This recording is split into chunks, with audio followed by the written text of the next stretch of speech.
जानू बोलिया से ओके माटी में मिला देनी गोलिया से बोला ना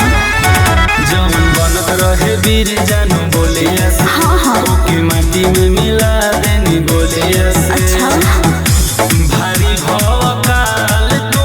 बनवले रही ना सुनो तगर दाया साहिर जानवा मचैले रहे ना तगरी रज भर खान धान के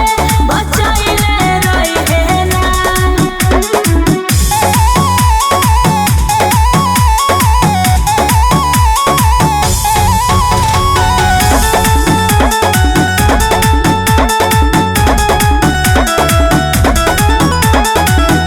शेर के आगे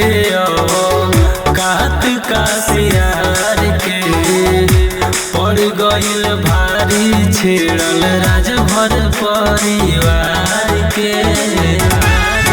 रंगदार के ही शोभे रंगदारी ये जानू केहू पैसे के आँख आगे फारे ये जहानू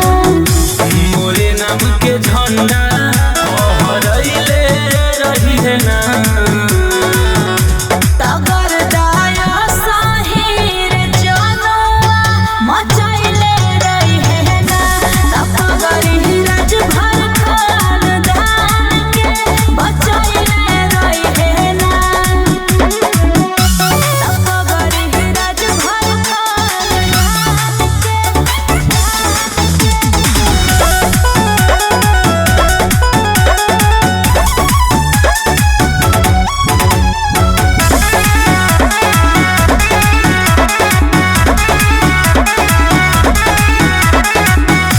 सोनुज सचिन कबू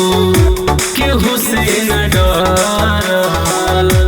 जे टकराइल हमसे गोरी मारल तोहर जोड़ा ना बजिला या जवरिया हमें जिला टाप है आशीष रंगदारिया हमें डरी है नाही सबके डेराइले रही ना तगर दाया साहिर जानवा मच